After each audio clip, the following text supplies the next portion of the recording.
452 of Good Luck High Five. That's right. You're listening to a podcast that's for you if you play Magic the Gathering. Whether you are having a blast with Midnight Hunt Limited, Oh, yes. or you're just waiting for some sweet, sweet rotation to kick in at your LGS, we are here for you. I'm one of your hosts, Maria. I'm another one of your hosts, Megan. And on today's show, we are talking all things Midnight Hunt. That's right. We have been playing Sealed. We've been playing Draft. And we're going to tell you all about the different decks that we have personally, drafted. And also, what is it looking like for some overall archetype breakdowns and some color breakdowns. Yeah, because at the start of a new format, things are a little bit crazy. Like everything is wild. different. Like it's brand new cards, brand new mechanics. Who knows what's happening? What's good, what's bad. So the best thing to do is to evaluate it kind of as an overall idea of how is this set feeling? Like what is the speed like? Is it fast? Is it slow?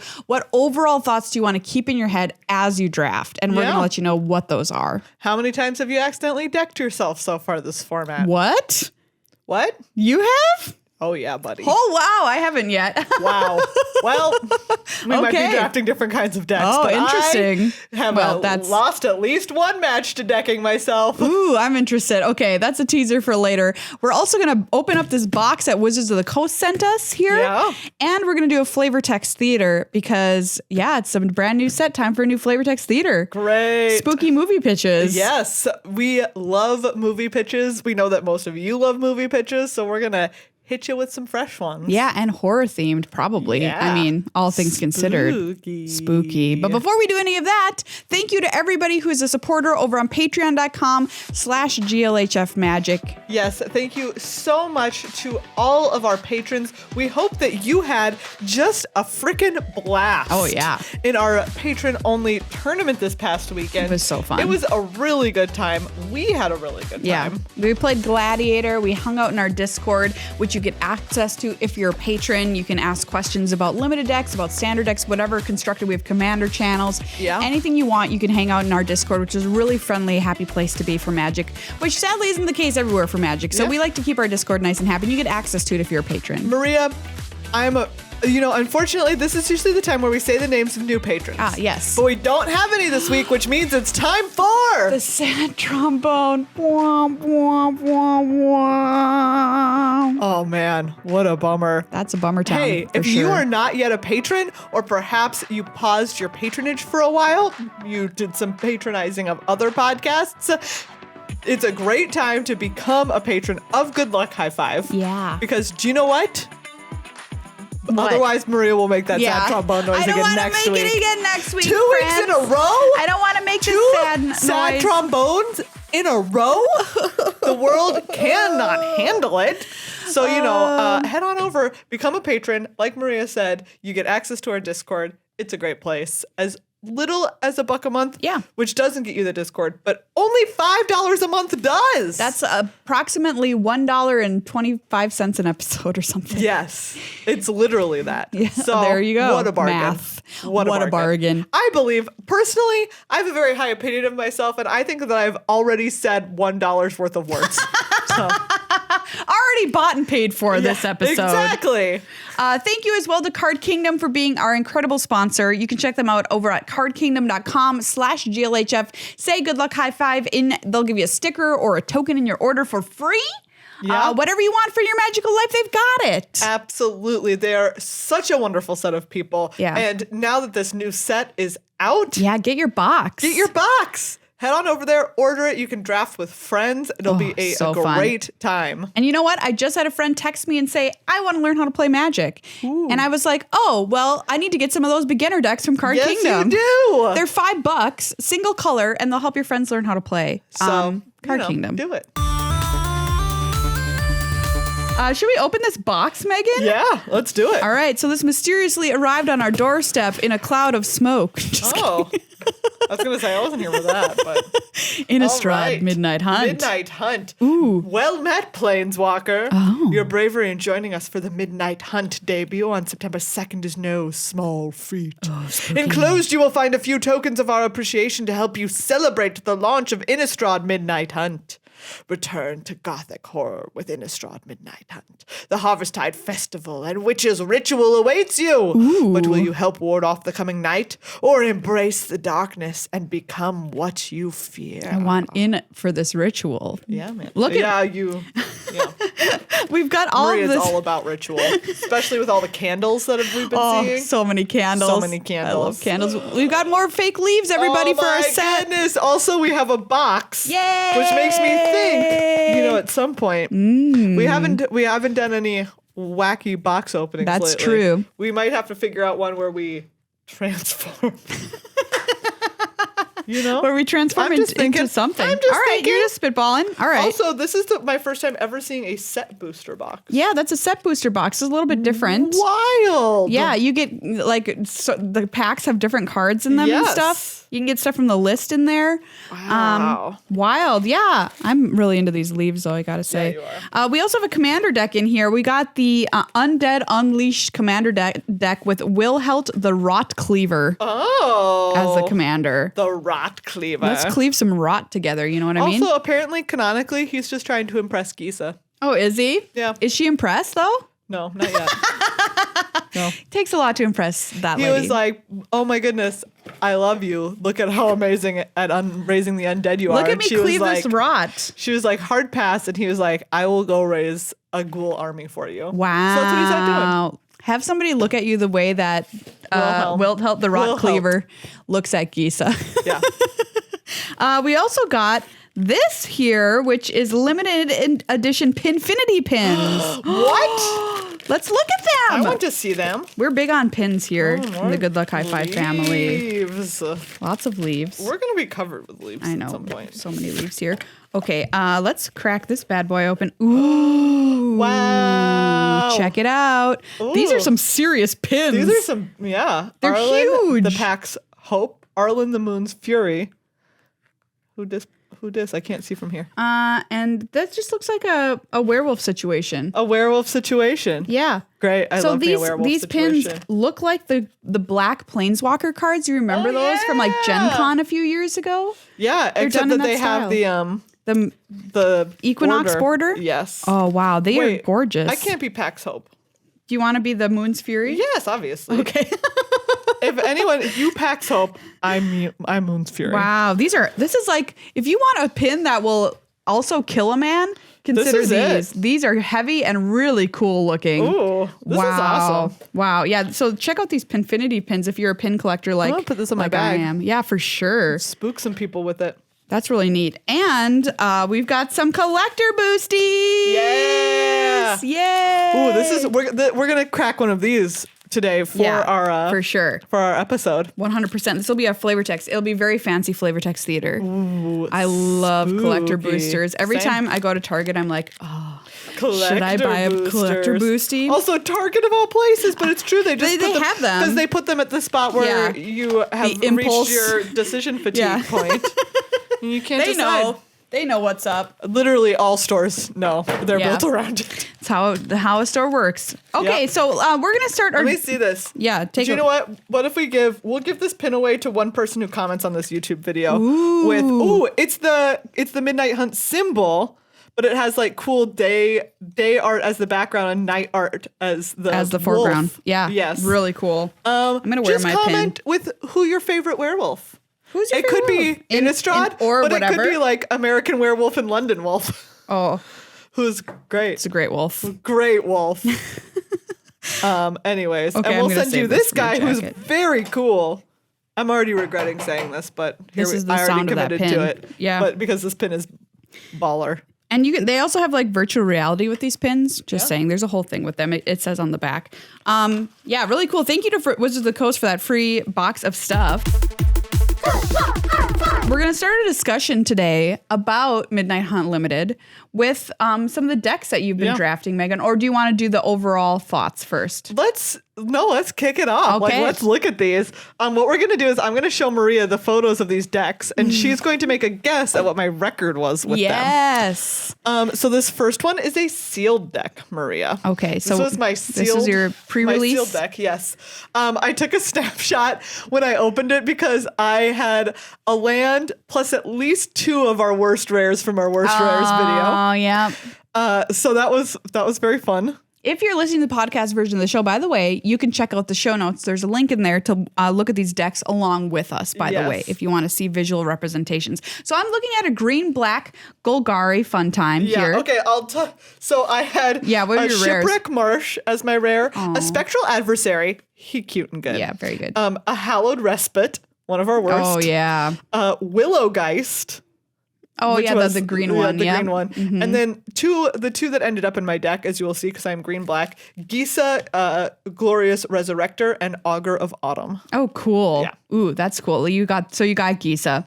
Yes. All right, yeah, we're playing green-black here. We have 1, 2, 3, 4, 5 2-drops, including Olivia's Midnight Ambush, which is great removal. Excellent. -2, -2, -13 if it's night. Yeah. We've got 2 copies of Defenestrate. Just removal for days, baby. Nice. You have Augur of Autumn, like you mentioned, which is the cool little Courser of Crewfix from you can play Friends from lands, Midnight Hunt. and you can just play creatures if you have Coven. So what does Gisa do again? Gisa is when a creature an opponent controls dies, instead of going to the graveyard, you exile it, and at the beginning of your next upkeep, you put it onto the battlefield under your control, and it has decayed. Okay, cool. I love that. You've got some cool multicolored cards in here as well. Grizzly Ghoul, which is the 4/3 Trampler. Diregraph Rebirth, which returns cards from your graveyard to the battlefield. Yeah, but as you'll see, my top end is just 2 copies of Burly Breaker, which is the 6/5 that becomes an 8/7. All right. It does have wards. You got a big dum-dum. Diregraph Horde, which is the 3/4 that creates 2 zombies with Decayed.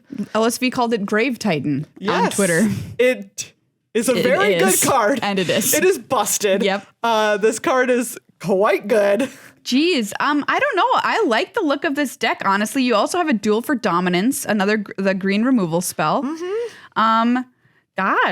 And this is sealed, so you want to be a little bigger and slower than other formats. Yep. I want to say you got to 6 wins? I believe that is correct. Oh, yeah, this looks like a good deck. It was very solid. Yeah. So sometimes I just got out aggroed by something. Yep. They would just, run me over. Or every once in a while, somebody just goes I think I ran into some flyer trouble. Sure, yeah. Because Defenestrate no flyer. does not deal with flyers. You can't throw a bird out a window. I mean, No. well, you can, but it's not going to die. You can. All right, Maria.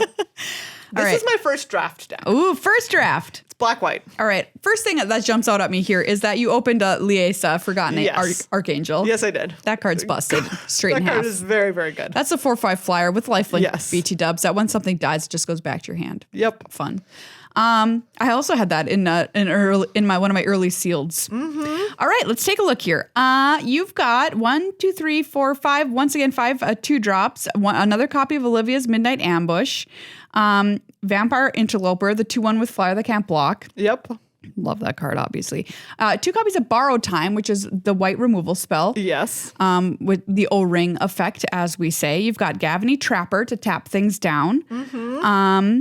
2 copies of Siege Zombie, which lets you tap 3 creatures to drain your opponent for 1. Yep, you got it. Which is great. 2 Celestia Sanctifier, the 3/2 when day-night flops. You get to choose a card, put in your yard, or keep one. I like that card a lot. I like that card a lot, too. It's quite good. I like it a lot, too. Gavany Silversmith is a great card that distributes 2 +1/+1 counters. Yep, really good. Ooh, this is looking like a nice little aggressive deck. Yeah. Nice little... I think this looks good. Gosh. What did you get with this in your first draft? I like the look of it. I'm going to give this draft 7 wins. 1. It has 1 win. What happened? I don't know. What happened? This deck looks good. It does look good. I will say, well. I do remember, you know how sometimes you hit the end of a run with a deck and you're like, This deck was better than that run. And you look at I Yeah. do feel like this deck was better than its performance. And you specifically have the feeling of looking at this and you're like, I don't feel like I cast that many spells. Yeah. Right? I don't think I cast many spells. I think that I did run into the flood side of things. Sure. quite a bit with this. Yeah, I'm gonna say this was a kind of a variance issue. Yeah. I think this is a solid deck, and black-white, two very good colors in this format. Yes, very good. And like you said, just like some really solid cards in there. Ooh, okay, this one I'm excited for. This is a blue-white deck. Has our good old friend Curse of Surveillance in it. Oh, Curse of Surveillance is in here. You're also running Ominous Roost, which is a little build around uncommon. Ooh, I love this card 2 so and a blue. much. Whenever you disturb, you get a 1/1 bird Burb. that can only block creatures with flying. Disturb burb. A disturb burb, and probably Disburb. a disburb. Yes. I drafted a deck with this as well, with 2 copies of that card, and I went all in on disturb. It was bad, but whatever. sorry. Maybe you had a better experience with it. Faithful Mending, which I think of as a Meghan card immediately. Gain 2 life, draw 2 cards, discard 2 cards, flashback. Yeah. Yep, it really is. You've got Devoted Graft Keeper, which is the white-blue kind of signpost uncommon for building this archetype. 2 Sun Gold Barrage to kill big things. Yep. More draw spells in Memory Deluge at rare. Yeah. And Grafted Identity, which is another rare. Yeah. And that we talked about that card on the upkeep. And I also have, as you'll see, Suspicious Stowaway, also a rare. Suspicious Stowaway, great. Wow. And a copy of Borrowed Time as a little bit more removal. And at your top end, you have 2 copies of Soul Guide Griff, the 3/4 flyer. That card is just so good. I like that card. I will tell a later story about that card. Okay. All right. Well, I guess 7 wins for the previous one. This one, was it 6? Yeah. It All was. right. It was exactly 6. Okay. This is the deck with which I decked myself. Okay. Yeah. This is I decked myself once and I came wildly close a second time. I mean, yeah, you have Curse of Surveillance and Memory Deluge, I guess. And and Faithful Mending, which is card draw. Oh, Suspicious yeah. Stowaway, which is card draw. I love drawing cards. This is a Meghan deck if I've ever witnessed one. But I had an opponent who gained so much life, they just kept gaining life. Oh, that's funny. They gained life 1 billion times. So Okay. I like this deck. It was great. It was so good. Maria, I will tell you, I specifically set out not to draft blue-white again. Sometimes it just happens to you, you know? Sometimes it just happens to you. So here's my very next deck. I feel like I often come up with this. I'm like, oh, I just drafted that. I don't want to draft it again. I want to do something different. But sometimes you just got to do it. It's just what happens. So in this case, you have 3 Soul Guide Griffs at the top end, along with a Phantom Carriage, the 4/4 flyer. Big beefy boy. You have a Grafted Identity again. I know. What can I say? It just happened to me. Okay. I also have an Ominous Roost again. And you have the Celestis. Yeah. I like that card. Cool. It's pretty great. You also have a Faithful Mending again and 2 Devoted Graft Keepers this time. Yes, I do. Wow. Okay. All right. Was this one 7 wins? No, it was none. What? I know. Well, I will say, so what I wanted to say about Soul Guide Griff is that I got absolutely hosed in a mirror match where my opponent, I think, had 5 copies of Soul Guide Griff because they just exile each of your things. And so, right, these decks, the black-white or the blue-white deck operates on casting everything twice. Sure. That's what you want to do. Like, that's why it's good. And if you can't cast these spells twice, they're not good anymore. I just cast my 1/1 for 1. So I just got wrecked. Oh, that's so interesting. Isn't it wild? Well, I mean, this is just very cool. So, like, look at these 2 decks, compare them, and because they side by side are very on paper, similar. They look similar. Yes. Interesting. So it's just like absolutely. I feel like it's something that I've noticed about this format is it does feel a little volatile, at least right now. Yeah. Where it's like you said, like these 2 decks, as similar as they are, should not have as big of a win difference as 0 and 6. Are we blaming some of that on variance here? I don't know. Right, for this one, You even have Fateful Absence in here, that white removal spell that kill anything. Exactly. No, I think that maybe it was right. Like maybe it was a little right. Sometimes you just draw. I don't know. You just draw weird. But it just kind of felt like it didn't. How many disturb cards once. you got? You have 1, 2, 3, 4, 5, 6, 7 disturb cards, or 8 with your Ominous Roost. That seems good. 9. Yeah, whatever. It seems good. Right? I can't explain it. I mean, right now, me neither. And then this is a deck that is currently in action, Maria. Oh, okay. This one's in action. Yes, it is black-green. Black-green. Okay, primarily black, I will say. Yes. Here. So let's take a peek here. Oh, you're splashing for Can't Stay Away, I noticed. Yeah, I am. You've got Jadar, Ghoul Caller of Nephalia. Yes. Which is a mythic. Quite good. Very good card. He has only shown up once so far, so. Come on, Jadar. What the heck? That jerk really needs to get his act together. Your other rare that you have, I see right here, is Sereth the Viper's Fang, which is the 3/4 that gives everything that's tapped Death Touch. Yes, and everything that's untapped, hexproof. And I have another mythic in Lord of the Forsaken. Wow. Wow, that's pretty sweet. And you have this really good uncommon Rise of the Ants. Yes. Which makes you ants. It's so good. It makes 2/3/3 ants and you gain 2 life. And you gain 2 life. And it has flashback. Yeah. Yeah, that card's nutty. Great. I love that card. For removal, what do we have here? Eaten Alive, very good removal spell. We have a Blade Brand, which I'm gonna give a kind of removal score to. And Duel for Dominance. Okay. Yeah. So not as much, but all right. Well, I think this deck looks Silverbolt looks pretty good. Yeah. This one has.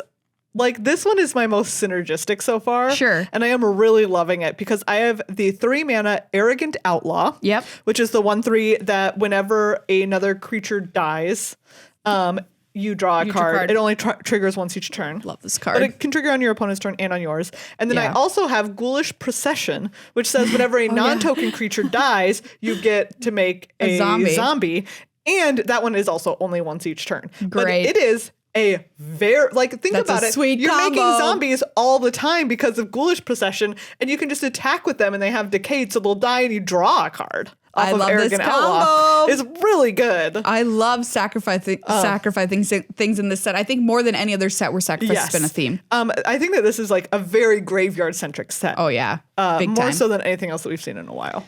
Really cool. You also have Novice Occultist in here. I love this card, which is the 1/2. When it dies, you lose a life. Haven't drawn that card. one yet. Needs to show up. I love that card. That jerk needs to appear. I would love that card to die every day of the week. It's amazing. Yeah, there's just so much, right? This one has Eaten Alive, but Eaten Alive in this is always a 1-mana removal spell. Oh, yeah. Morkrut Behemoth, which is the 8/7 with Menace. Oh, yeah. Where it's 4 and a black, but you either have to pay 1 black or sacrifice a creature. It's always 5 mana. You just have stuff. And you've got a copy of Ecstatic Awakener, which I also love, where you pay 3 and you sacrifice a creature, it transforms into a 4/4, but you also draw a card off of it. Yeah. That card is really spooky, and you can transform it on turn 3. Yeah. And then your opponent's like, I'm being attacked with a 4/4 on turn 3, and you just drew a card. I don't know what to tell you. And maybe you drew 2 cards if you sacrifice your Novel Occultist to it. Exactly. So things are good. Whatever. So like I said, this one's not done yet. Yeah, this deck seems sweet. I'm currently 2-1 with it. Okay. So great. Big fan. We will see. I did get aggroed out by a red-white deck. Oh, yeah? I was at 11 and they attacked me with 2 creatures and I was like, I'll block one of these because it's a profitable block. And then they put 2 pump spells on the other one and then used the Moon Ragers thing that can deal 3 to the face to finish me. Yeah, I've had that happen too. It was wild. I was just like, I didn't think I was dead. Here's one of my overall thoughts about this set. The tricks are quite good. Yeah. Quite good in the trick department. So you do have to be very careful because you can kind of get dead out of nowhere, like Meghan just said. That was the loss, and I was just like, things were right. I was like, I'm about to turn this around, right? They only let's have go. Here we 2 go. bad creatures. I had just played the diagraph thing that makes 2 zombies, and been like, I'm feeling like $1 million bucks. Not dead right now. Yeah. Oh my goodness. I've had that feeling too. And before pre-releases, sometimes people will print out sheets that you can study that show the tricks in the set and stuff. And I'm like, that's helpful. But I think in this set, it honestly feels more helpful than in recent memory. It's very, The tricks are good. The tricks are good. All right, so let's talk about overall thoughts here. Yeah. So keep in mind, we are early in this format, obviously. Just came out last Thursday on Arena. So things can really change because people are going to adapt to what's really good and try and circumvent that in some cases. However, I will say that we've got a lot of data from 17 lands, and that is more than 90,000 best of 1 games. Whoa. Which is a lot. Also, there have been more than 90,000 best of 1 games played already. That's wild. That's wild. So, can things really change that much when you have that much data? Potentially. Yeah. But I think a lot of what we're going to say here is going to hold true throughout the set. Yeah. And so just keep those two things in mind. They can both be true at the same time. So here is early color rankings for draft win percentage and win power and all that kind of stuff. Mm-hmm. Depth of the commons and uncommons. People are thinking that blue is the best color. Meghan's like, yes. Thank goodness. Finally. Yes. Because blue was so bad in the last set. Really was. Here we go. Blue is having its day again. Hello, blue. It's got so many things it can do and so many good ways to interact with your creature, with your opponent's creatures. It has removal with getting your head stuck in the cemetery gates. Like Judge Rob told us about. Like Judge Rob told us a story about. It's got so much card draw. Oh. Everything comes back as a disturbed spirit that flies. Bounce all day long. Make a zombie in the process. Mm-hmm. Yeah. Black, notably second best color here. Great removal. Yep. Just defenestrate all day. Olivia's Midnight Ambush. All day. Ambush all day. All day. Plus, it's got these really cool zombie synergies where you're getting value from like your decayed zombies and whatnot. So much decayed value. Talk about that later. Oh, yeah. White listed here as third best color. Mm-hmm. I really like white in this set. Borrowed Time. Borrowed Time is great. I've drafted a lot of copies of Borrowed Time because it is very good. Take care of anything. Yep. Celestis Sanctifier, which we've talked about. Yep. The 3/2. Just great value. I love white. It's my most drafted color so far. Oh. And it's aggressive. Yeah. Surprise, surprise. And then we have green and red, which are at the bottom. And which leads us to one of the big takeaways. Yep. Werewolves. It's not good. It's quite bad. And which is really sad, right? This is a werewolf set. I know. What's going on, and they're man? Bad. I know. And they're bad. It's kind of sad. We want them to be good. This is werewolves. Yep. We're in Midnight Hunt. They're just big.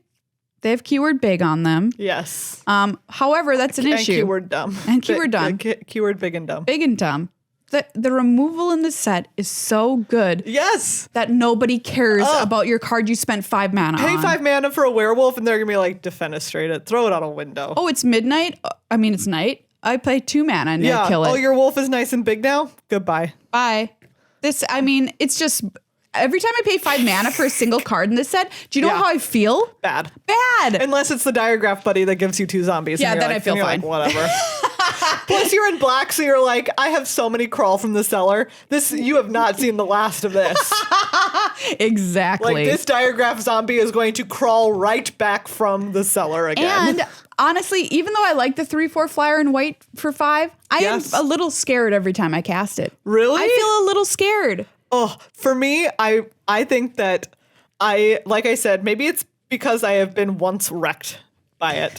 Once wrecked, twice shy. Once wrecked, twice shy. As the saying goes. As they say. I do think that, in white and black, you have the cards that target stuff in your opponent's graveyard to exile it. Yeah. And I think that is a very powerful effect. Yes, it is. It is for sure. So much of this format is about who can do the most value town. And if, like I said, if your opponent is just well, these white and blue creatures are only medium on their front side, but the value is that you cast them twice, and the second time they're a flyer. Yeah.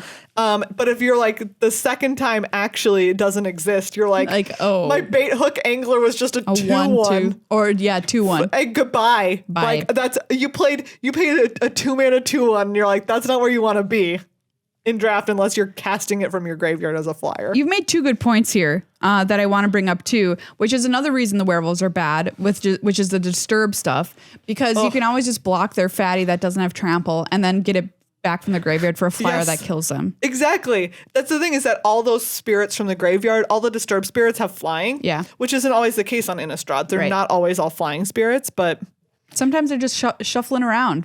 Playing shuffleboard. But all of the disturbed ones so far, flyers. And the fact that you said you're not getting the value, which I think is one of the big takeaways is the word value. When you play the card, when I've played this card, has it given me something? Yes. Right? And in Disturb, that's on layaway. You will get it. Hopefully. Exactly. But with other cards, for example, one of my favorite cards in white is the card that's 4 mana, and then when it enters the battlefield, you draw a card. Oh, yeah. I love that guy. Because you just play it. Sometimes I've casted for single white mana. Yeah. Single white mana, 2/2 draw a card. However many creatures you attacked with. Exactly. But you know what? I've seen people cast it for 4 And I'm still kind of mad about it. Yes, exactly. I'm still like, oh, great, fine. I'm still upset. I'm like, no, I want to draw the card. I'm in blue. I want to draw the card. So, like, that's the thing, right? We've played this card, we've gotten our creature, and we've gotten value back from drawing a card off of it. And in red-green, what are we doing? We're playing a 5-mana 5/5. And then it's getting killed for 2 mana. Did we draw our fancy card? No. Did we do anything with it? Did we do anything? No. No.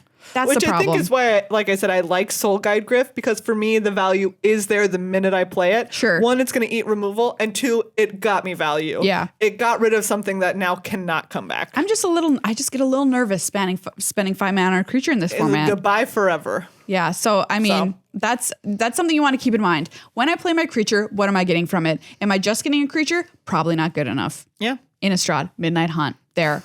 Laying down the law. We said it. Once again, I need to mention the removal being so good. It's so good. It's really good. It's really I love cheap. a set with great removal. I mean, 100%. It's so much fun. It's excellent. We've got Sungold Barrage. We've got Borrowed Time, Locked in the Cemetery, Geist Wave, Revenge of the Drowned, Defenestrate, Foul Play, Eaten Alive. And you have Candle Trap on here, which you didn't even mention. Do you know what? It is good. It gets the job done sometimes when you need it. Yes.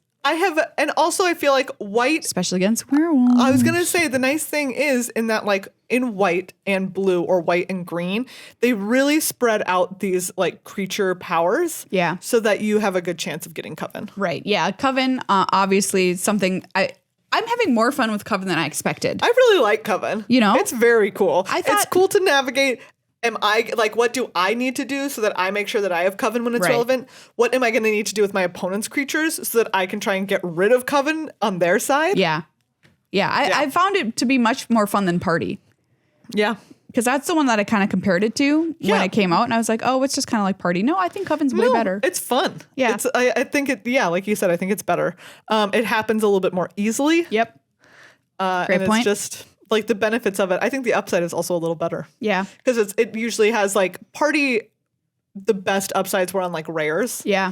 And this one, there's some really solid upside on uncommons and commons. Absolutely. Can't like the flying 2/2 witch. Yes. The 3/3 uncommon that gives something double strike. Yes, precisely. Ooh, that card's spooky. brutal. Talk about being spooked. Yeah. That card.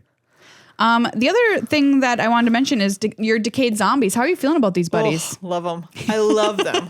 Because, do you know what? One, they do have right? There's plenty of stuff in black to sacrifice them to. Yeah. But also, I won so many games, especially in sealed, because I was able to make quite a few of them, that even if they can block one, if you're attacking, like profitably block one, they're not trading a creature for it, you can just chip in for 2 with the other one. You don't care that one of them died because it was essentially a bonus on some other card. Yeah, exactly. And then that just got enough damage to be relevant. I love them. You can just throw them at your opponent. They're great. I love their animation. It's very funny. When their little head fall, like they attack and then like their little head falls off, like meh. Because they're doing my dirty work. That's what I feel like. Isn't that funny? Like they did their job. Now they decayed. I love it because they're aggressive. They want to attack. But also, their utility as sacrifice creatures cannot be overlooked. Sometimes I'm sitting there wondering, why is my opponent not attacking me with this 2/2? Oh, duh. It's because they want to use it to sacrifice. I was going to say something coming down the line. Like, eaten alive or whatever. Like, hello, just sacrifice your zombie to it. You want to transform your little 1/1 into a 4/4. Just sacrifice the zombie. Yeah. They're a terrific tool resource to use as well as attacking phase. I love them. Yeah. I love them. I think that was Decayed is kind of one of those ones that like flew under the radar as like a quote unquote new mechanic. Yes, agree. Because it's just like an extra note on a creature that already existed, but it's so much fun. So much fun. That note of red and green being underpowered in this set, is the note about ramping and splashing, which some sets we can do and we can play around and splish splash in the bath all day, but a lot of times you're just gonna be dead. In this set. There are decks that will do, like I said, the one that pump spelled twice and then burned my face, and I was like, well, didn't see that coming. Right? Like if you just mess around too much, you're going to be dead. Yeah, because this format feels rather aggressive. And when I mean aggressive, I mean like little creatures attacking you, not big creatures attacking you. So beware, if you're messing around, you're probably dead. You might be dead. And finally, Rares in the set, good, obviously. Yeah. As always, but I think the uncommons are really good too. The uncommon. Oh, there's so many fun uncommons. I have ended up taking uncommons first a lot of times. Absolutely. Yes, 100%. Yeah. I take common. I get past stuff and I'm like, oh, the rare's still in here, but also there's an uncommon that's better. Yeah. So like, don't be married to your rares and mythics in your packs that you open, because we talk about sets kind of like as a prince or a pauper format. And I think Innistrad Midnight Hunt is going to turn out to be a pauper format. Which is nice. Yeah. I do love living in a pauper environment. It's so much better when you don't have to worry about it. In general, not as a life choice. That's a little harder. If you want to be a Victorian orphan on the streets of London, sometimes not so great as it might seem in your head. But yeah, that I think is usually a better draft format when we're not playing in a prince format. You know what I mean? Yep. So best colors, black, white, blue, Esper time. Go have fun. But watch out. You can get aggroed by red. You sure can. So beware. I also do think that green does pair well with black. Like your black green deck did look nice. Exactly. Like it has, if you can be like lots of, all the really primo stuff in black, and then you're like, do you know what? I'll supplement this with some green. Absolutely. It's all right. Yeah. Early days, new things will be discovered as this draft format continues on, but that's where we're at currently at the time of this recording. Yeah. Here for Midnight Hunt. Who knows what happens next? Next week, we're going to dive a little bit deeper into how to draft the specific archetypes. Yeah. What commons and uncommons we think you should be valuing really highly. So come back next week to hear more about that. Guess what I hold here in my hot, sweaty little hand? I didn't need to know that about your hand. I just want to start there. But what are you holding? This is a collector booster for Innistrad Midnight Hunt. Let's go. Okay, I'm gonna crack this pack. Oh boy. Oh my gosh. We got a foil. A Teferi emblem. Yeah. So what we're gonna do is there's some transform cards in here, everybody. So like. Ooh, and the other side is a human. We can't totally be blind when we're picking from this pack. Oh, that's true. I forgot about this. But we're going to pitch some movies to you based... Oh my God, there's like a lot. I know, there's a lot of them. So I'm just kind of going to put my hand out here. Okay, I was like, we'll cover them up until we... Cover them with the leaves. Yeah. And we're going to pitch... Oh, I picked the island. Do you see? I really wasn't looking. Let me see. Look at that foil island. Look at that, everybody. So good. Oh, that is beautiful. So good. Also, I love Pumpkin Man, the human token. Can I just say this? Yes. He's just a guy holding a pumpkin on his head. Yeah. What's his deal? Do you know? That's his deal, Maria. You named his deal already. He's living his best life. Yep. Okay, we're going to pitch movies based on the title of these cards. All right. Yes. Okay. So in this film, this is like kind of the opposite of there's the vampire film where they're up in Alaska, so it's night all the time. That was a movie? Yeah. Oh. Anyways. I would have thought they would have gone to like, where's that country where it's day for only 1 second? Like Alaska. Sweden? Maria. Is it also Alaska? I think so. Okay. Anyways, okay, but this is the opposite where daytime is where all of the monsters are, right? Ooh, like they absorb their power from the sun. That. And so they stalk people in broad daylight. Ooh. And this is a place where day lasts, it's like half the year is day and half the year is night. Oh, spooky. Instead of having like a day and a night. Yeah. So these people spend half of their year just trying to survive all of these monsters that get them in the daytime. And at on the very last day is when they finally get to celebrate, like, we made it. It's about to be nighttime. We're going to have 6 months that are free of all of these monsters. And so we're going to throw a giant party. It's going to be Sunset Revelry. Oh, yes. Yes. And what a great card. I love that card. Really good card. Reminds me of that card that in Modern, remember? Timely Reinforcements. There it is. All right, this film features... Okay, I've got to get it in my head together here about this one. What's going to happen is there's this character, and they want to be an artist really bad, but their family can't afford to send them to art school, so they're just being a really good artist, like kind of around town wherever they can. They fall in with the wrong crowd, and they end up like doing a lot of graffiti on everything of their beautiful art. And still nobody is noticing. Like they're making these magnificent murals. Nobody noticed until they come up with the idea like, where will everybody see my art that nobody has graffitied yet? And they think, oh, the public toilets. Because everyone's got to use them. In Innistrad, they have great public toilet infrastructure. Great public toilets. Great. That's good to know. And they're like, I'm going to put the toilets because there you are. Your mind is clear. You're not doing anything else. You're going to have time to look at the art. Yeah. And so this graffiti artist goes into the public toilets and graffitis along the edge of the toilet bowl and does beautiful, like intricate paintings along just like the edge of the toilet. And people sit down, the nobles from Innistrad come, they use the toilet. They're like, wow, this is really good. This character is hired as a noble artist in the land from that moment forward on Brimstone Vandal. Great. I don't know what brimstone is. So therefore, it is the brim of a toilet. All right. So this is a kids TV show. Ooh, great. That's all about what science you can do in the natural world. And specifically, it's centered around global warming. And they're like, as it gets hotter, what can you cook outdoors? And of course, they start with the classic frying an egg on the street in smoldering egg. You know what? PBS is producing that show right now. They should. Honestly. Also, look at this. It's the borderless it's so one. cool. It's really pretty. Wow, collector boosties are so fun. They're really good. All right, in this film, this is on what channel is it on? It's on the same channel that has Pawn Stars on and stuff, and Mythbusters. Is that the same channel? Anyway, you get the idea. It's a reality show. Yeah. And what it is people are going deep sea diving and they're checking out old shipwrecks and finding the jewels and the treasures from those shipwrecks and doing like little history about, this was the wreck. This is what they dredged up from the wreck. These are the people who were on the wreck. The show is obviously shipwreck sifters, okay? Great. But honestly, as I'm saying this, I'm like, that show sounds really cool. That show sounds really cool. I was on Lake Michigan this summer and they were like, yeah, there's hundreds of shipwrecks in this lake. Yeah. And nobody has ever like peeked around in them. I would. Can you imagine that? Watch that. I would seems watch like a people great poking show. around shipwrecks. And you can do the history component of it. Like, this ship was a ship that was coming in to deliver this. This was the crew component. Yeah. Here's a relative of the person we now know. Oh, man. It would be a good show. Here I am and doing so many years of movie pitches. And now I'm like, this is an actual, make this show. Please. I love it. Okay, there you go. Okay, so this is a movie in the John Wick franchise, but it's like a spin-off. And it's about a woman who whose dead partner gifts her a falcon. Ooh. After, like you got the dog.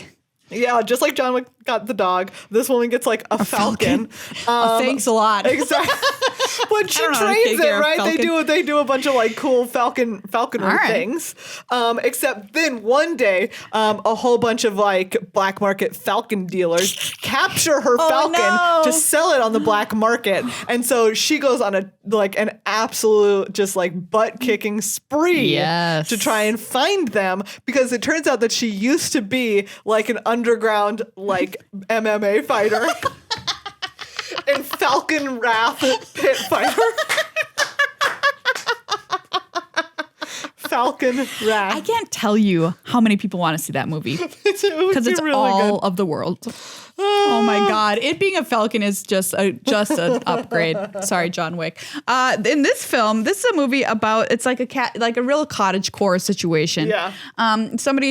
This poor boy is on a farm and he's been working on this farm for his whole life and just like super handsome. Like everybody who watches this movie is like, yeah, this guy's a total babe. And it's like, I wish one day that I could be something better in this farm.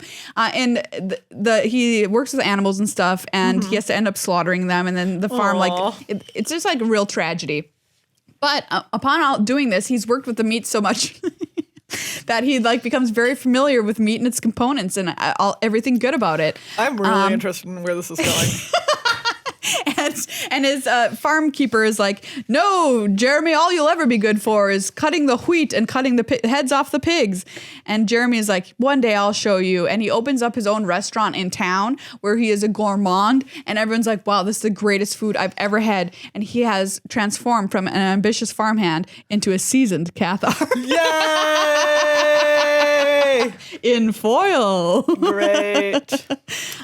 I just want to go to his restaurant. This is like a classic like Icarus story. Oh, great. Crossover with like The Secret Garden, where we see a girl who is kept, locked up in her room up in a tower by some some neglectful or slightly evil guardian. Sure. Right? And so she spends all of her days like corresponding with people down on the street with like little like paper airplanes that she sends down, except instead of airplanes, obviously, because this is like fantasy, she's modeled them all after birds because she loves watching the birds out of her window. Cool. And she corresponds with people with these like beautiful, ornate like birds that she sends down.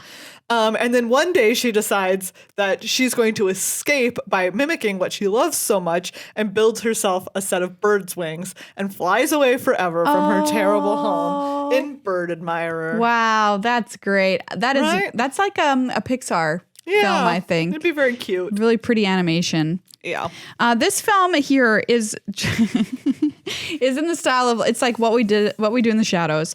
And somebody's been murdering a lot of vampires around town, and they're like, who be doing this? Because there's no evidence that it's other vampires. You know, there's no bite marks or anything. They're just straight up dead. Like their throats have been slit. Woof. Okay. Investigating. They don't know who. They eventually find out who did it. It is another vampire.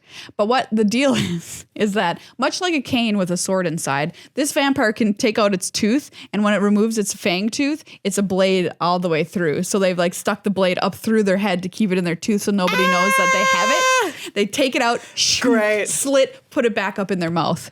And then they just drink it, the blood from like a glass? I guess. Okay. A really nice glass. In Fang Blade Brigand. Ooh, I like it. I just think that's a cool visual. But look at this card. Speaking of cool visuals, it's the Equinox treatment. Yeah, it's really cool. Really cool. All right. This is like, this is a classic, like, bodice ripper, like, under the guise of a historical novel, like Outlander. Great. And it's about, like, a pair of, like, highway robbers. And they each think that they are the greatest. And, of course, they just have a ton of sexual tension between them.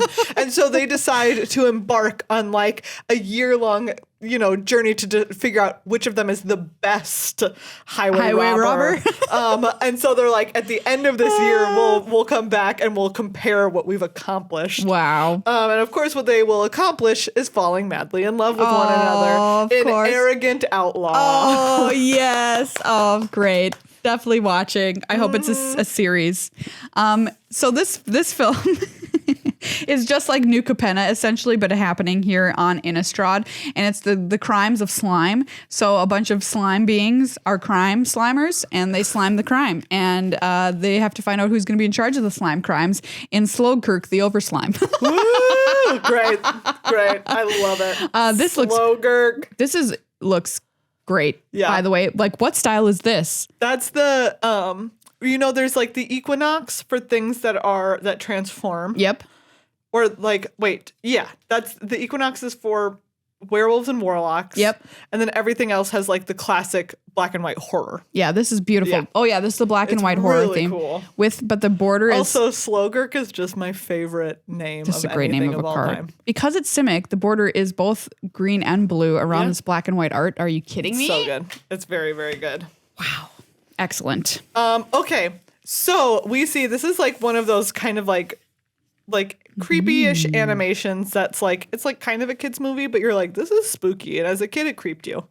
And we see like the life of like a little snake on the forest floor. Aww. Right? And it's just going about its life. Except then one day the little snake dies. And as its like spirit rises, it discovers that like in the entire time, its spirit was that of like a person. Oh. And so then you get to see like this, this spirit that was once a snake realize that it was a person and then like interact with the world as a spirit. Wow. Who's human in Sereth, the Viper's Fang. Wow. Which in my mind, like the Viper's Fang is just like, it's like the spirit that was inside of it the whole time.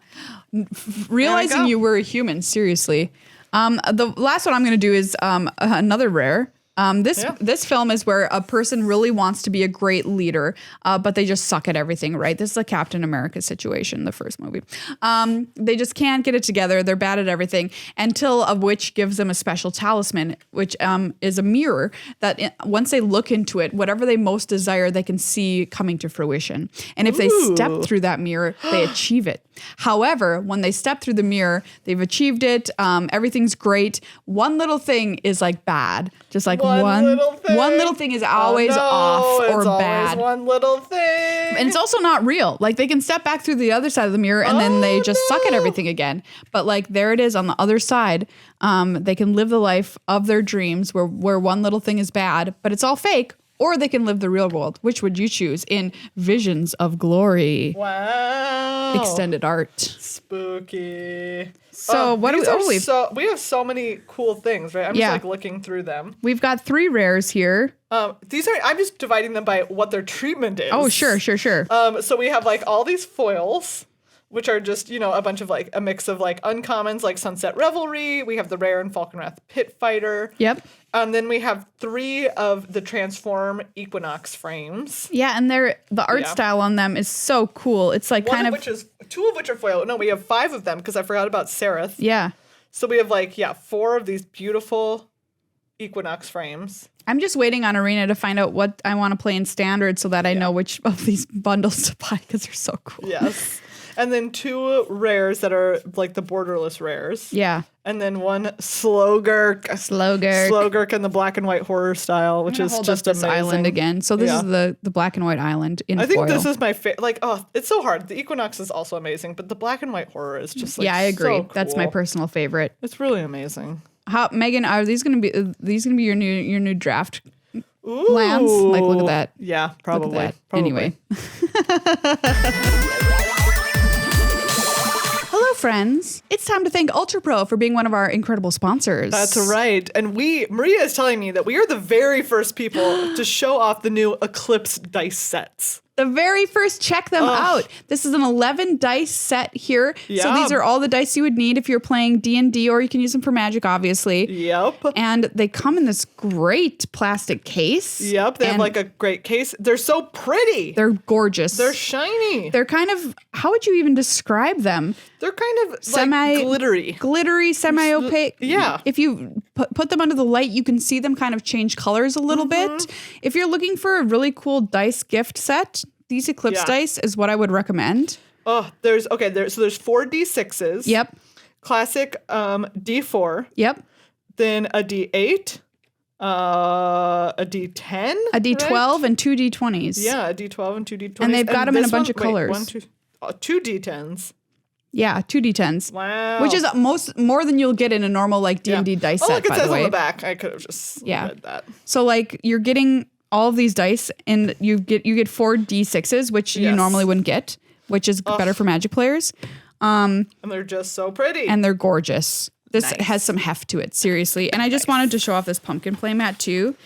Because look at the pumpkin! Look at it! It's spooky. I was like, can you please send us a pumpkin playmat?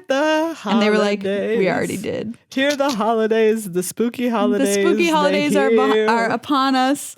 Oh. I love it because this is like bonus art, right? Like this is not in the set, but this is bonus awesome pumpkin art that you can have a playmat. Ultra Pro. Sick.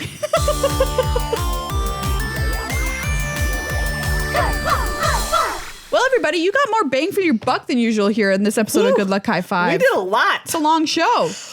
Woo. So thank you for listening and hanging out with us the whole time. What a good time. Thank you to Card Kingdom and Ultra Pro for being our awesome sponsors. Thank you to our amazing patrons for being, here for us as we are hopefully here for you, having a great time in our patron-only tournaments.